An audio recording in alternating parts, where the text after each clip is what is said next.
Di jalanan besar yang basah bekas guyuran air hujan, ada sebuah mobil hitam mewah tengah melaju dengan kecepatan sedang di antara kendaraan lain yang berlalu-lalang.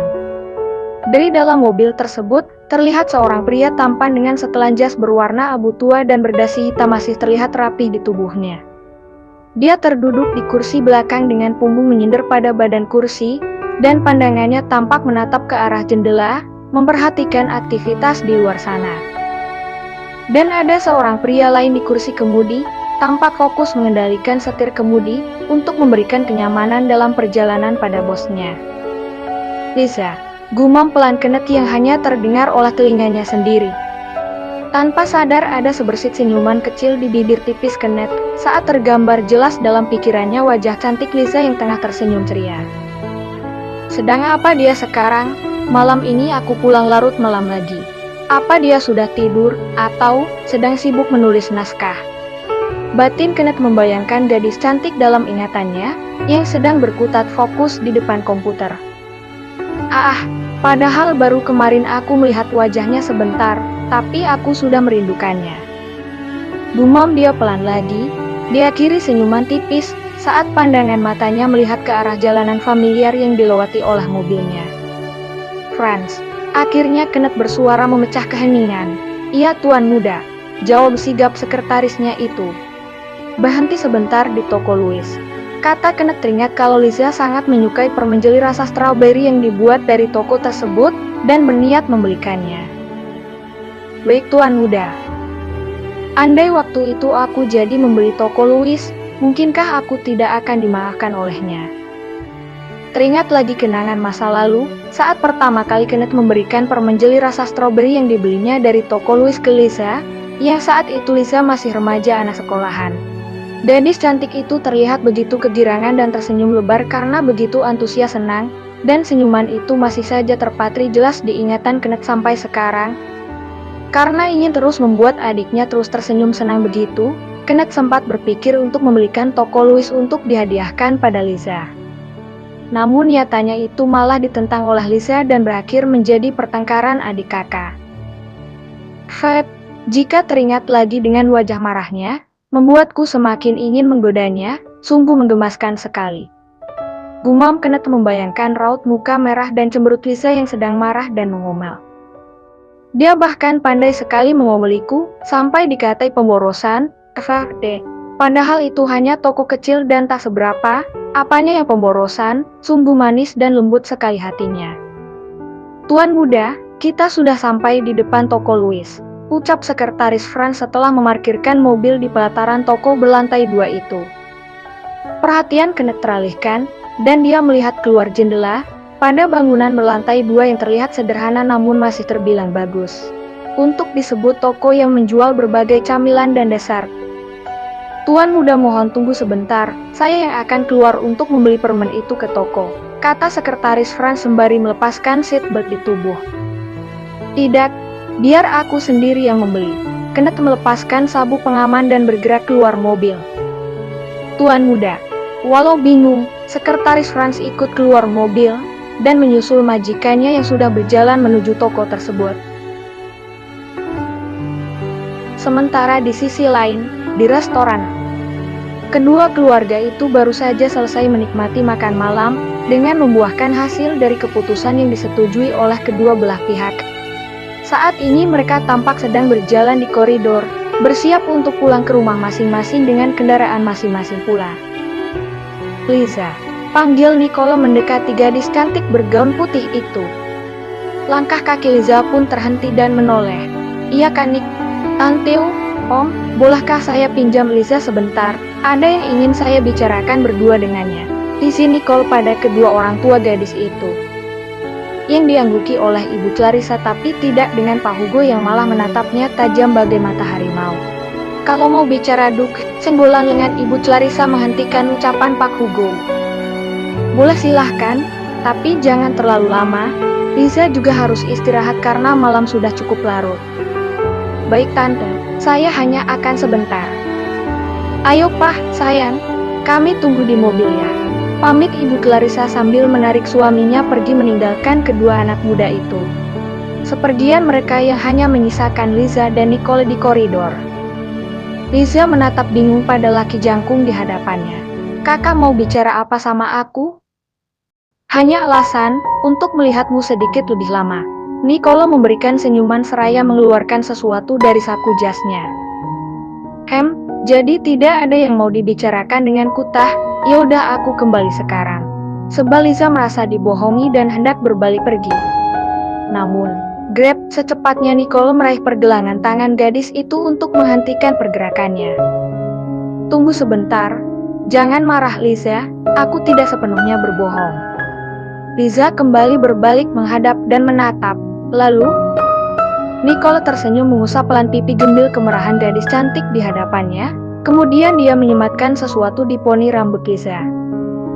Sangat cocok, terlihat cantik untukmu, ucap Nicolo melihat jepit rambut pemberiannya terpasang indah di rambut Liza. Apa yang kakak pakaikan di rambutku? Terkejut dan kebingungan Liza sambil meraba poni rambutnya. Hanya benda kecil, dan ternyata ini sangat cocok untukmu. Penasaran dengan benda yang diberikan, Liza langsung menyalakan kamera depan ponsel untuk bercermin.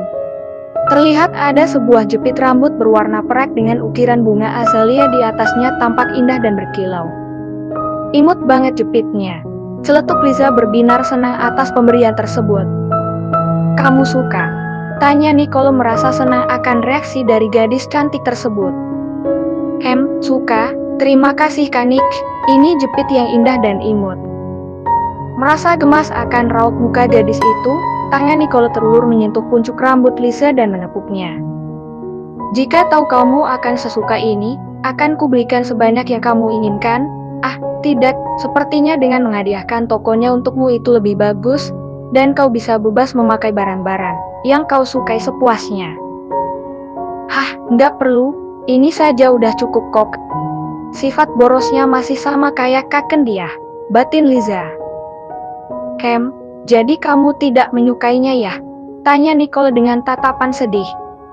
Tidak, bukan begitu, aku suka jepitnya, tapi kalau kakak sampai harus membelinya banyak-banyak, atau bahkan sampai membeli tokonya, itu sama saja pemborosan, aku kan gak mungkin bisa memakai semuanya terus. Begitu ya, benar juga, kau bisa saja akan bosan jika memakai terus barang dari satu toko itu saja. Nanti akan aku belikan lagi yang lebih indah dari toko lain, ucap Nicolo masih memberi usapan gemas di rambut gadis itu. Sengaja Liza menggeser tubuhnya agar terlepas dari tangan jahil Nicolo. Iya deh, tapi aku rasa dengan ini saja sudah cukup bagiku, dan aku tidak mau merepotkan kakak. Mendengar panggilan yang disebutkan oleh Liza, seketika alis Nicolo mengernyit tak senang, dia menarik tangannya kembali dan menatap sebal. Liza, iya. Bukankah kita sebentar lagi akan menjadi pasangan suami istri? Dan meskipun pernikahan belum dilakukan, tapi itu berarti kita sekarang sudah menjadi sepasang kekasih, bukan? Iya. Kenapa tiba-tiba membahas perihal ini? Batin Liza masih belum menerima fakta pasangan yang terjadi secara dadakan itu. Nicolo melangkah selangkah dan mencondongkan tubuh sehingga wajah mereka sejajar, membuat gadis itu tersentak dan refleks memundurkan kepala untuk menjauh. Kanik, apa yang kakak? Aku tidak suka dengan panggilanmu itu, ucap Nicolo memotong ucapan. Hai maksud kakak, panggil namaku, jangan memanggilku kakak. Tetapi, helaan napas pelan Nicolo seraya menegakkan kembali tubuhnya dan membuang muka sejenak, dia kembali menatap gadis di hadapannya yang terlihat kebingungan. Kepala Liza tertunduk merasa bingung dan gelisah. Dia tak tahu harus menuruti atau menolaknya. Sedangkan kenyataannya memang benar kalau sekarang dia sudah menjadi kekasih pria yang ada di hadapannya. Namun hati Liza belum siap menerima kenyataan tersebut, sehingga lidahnya keluh untuk menjawab. Melihat keterdiaman gadis tersebut, kembali Nicolo menghela napas pelan dan tangannya terulur menyentuh sebelah bahu gadis itu. Liza, maaf jika aku sedikit memaksamu, ucap dia dengan nada suara lembut. Pandangan Liza terangkat membalas tatapan hangat laki itu dengan tatapan sendu. Tuhan, aku sungguh sangat jahat sekali, masih memikirkan perasaanku pada orang lain, dan malah menyakiti hati laki sebaik Kak Nicolo. Maafkan aku Kak Nicolo, aku sungguh benar-benar sudah menyakitimu.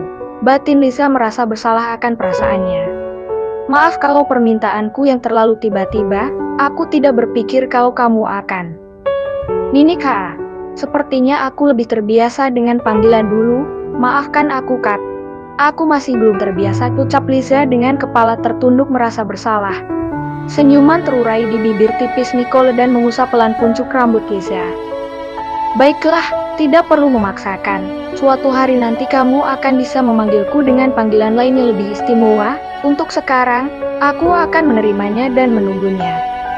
Kembali pandangan Lisa tengadah dan tersenyum, walau tatapannya tersirat kesedihan. Terima kasih, Kak, sudah mau mengerti aku. Kem, maaf mengganggu di tengah obrolan Anda. Seseorang datang mendatangi mereka berdua. Sontak Lisa menoleh, begitu pula Nicole menatap tak suka pada lelaki berjas rapi yang baru saja datang mengganggu waktunya. Tuan muda, malam sudah semakin larut, dan Tuan Besar meminta Nona muda untuk segera kembali, karena ini sudah waktunya bagi Nona muda untuk istirahat. Ah, begitu ya, sepertinya aku sudah terlalu lama menahanmu, kata Nicole melirik Lisa. Terima kasih atas pengertian Anda, Tuan muda, ucap lelaki berjas hitam itu sedikit membungkukkan badan. Yah, sampaikan maafku pada Om dan Tante, karena sudah membuatnya menunggu lama. Baik Tuan muda, akan saya sampaikan. Kemudian pria berjas itu menegakkan kembali punggungnya dan beralih melirik Lisa. Mari Nona muda, Tuan dan Nyonya sudah menunggu Anda di mobil. Ah iya, anggukan kecil Lisa, lalu dia melirik Nicole. Aku pulang dulu Kak Nicole, kakak hati-hati di jalan, dan terima kasih dengan jepit rambutnya. Kamu juga, hati-hati di jalan, dan kabari aku jika sudah sampai rumah. Yang dibalas anggukan kepala dari Lisa lalu berbalik pergi bersama lelaki berjas rapih itu, meninggalkan Nicole sendirian. Sepertinya aku sudah terburu-buru, lain kali aku harus bertindak dengan perlahan, dengan begitu, dia bisa menerimaku dengan hatinya, gumam Nicole memandangi kepergian gadis itu yang semakin menjauh dari pandangannya.